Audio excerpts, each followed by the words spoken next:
Oh, Tony, what did you do? Marissa tuned out her mother and Tony and concentrated on carrying her grocery bag, which had the eggs in it, which were important because her mother was trusting her not to drop them.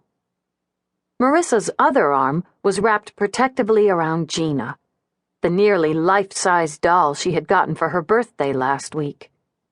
Gina was so great. A my best friend doll that all the girls at home had, and she'd been wanting so much but never expected to get because they cost a lot. Gina even looked like her, with the same black hair and clothes and everything. And getting her would have made it the best birthday ever if they hadn't been living here. She hated this new house, hated her new school, hated the kids who called her fat even though she wasn't. She was healthy, Mommy said. Hated that Daddy was living with them all the time now instead of usually being away. But most of all, she hated the woods that rose up on either side of the house, looking like big black chicken claw hands all winter. And now that the trees had turned green, they cast a shadow over the house and yard, so that even in the middle of the day it always seemed dark and scary. There were things in the woods. Creatures with glowing eyes that she could see from her bedroom window at night, and lately there'd been people. She had never actually really seen them, not as anything more than dark shadows hiding in among the trees, but she knew they were there. She knew they were mean. She tried to tell her mother and brother before, but they wouldn't listen. Now one of the shadow people was back again.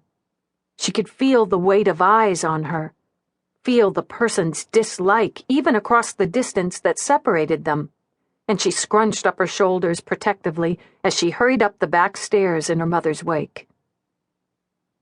As soon as the door opened, Lucy came bounding out, barking her head off and jumping on them all and then running around in circles because she was so glad to see them. Lucy was their dog. She was big and black and furry. A mutt, Tony said. And they'd had her for as long as Marissa could remember. They'd brought Lucy with them when they'd moved to Kentucky from Virginia last fall. Lucy didn't like Kentucky either, Marissa knew. They had to keep her locked up in the house all day because this new house didn't have a fence and they didn't have enough money to put one up, and Lucy liked to chase the neighbors' cows. What kind of place had cows living practically next door anyway? I want to go home, she thought, as they all, Lucy included, piled into the small, ugly kitchen and the light was turned on and the door was safely shut and locked behind them, closing out the night in the woods. Home was Virginia, a nice white house with lots of other houses around it and only one big tree in the yard. She missed it so much that whenever she thought about it she felt like crying, so she tried not to. But tonight, because it was dark outside and they were late and her dad was probably going to be mad and there was someone in the woods, she thought about home again.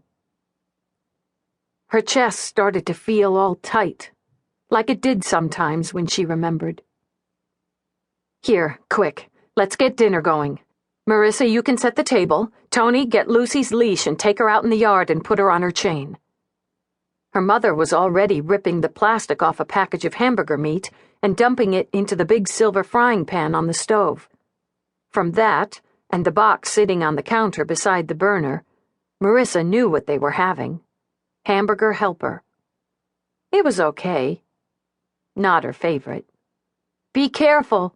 There's somebody out there in the woods, she told Tony as she started to get some clean plates out of the dishwasher, and he took Lucy, clipped to a leash now, so she wouldn't go running off after any old cows, back out into the dark. She'd propped Gina in a corner so the doll could watch. She would have liked to have her sit at the table, but Tony would have made fun of her, and Daddy wouldn't have allowed it. Only her mother understood about Gina. There is not, turd brain, Tony said, and her mother sighed. I got an award today, Marissa told her mother when they were alone. She didn't like to tell things like that in front of Tony. He would feel bad because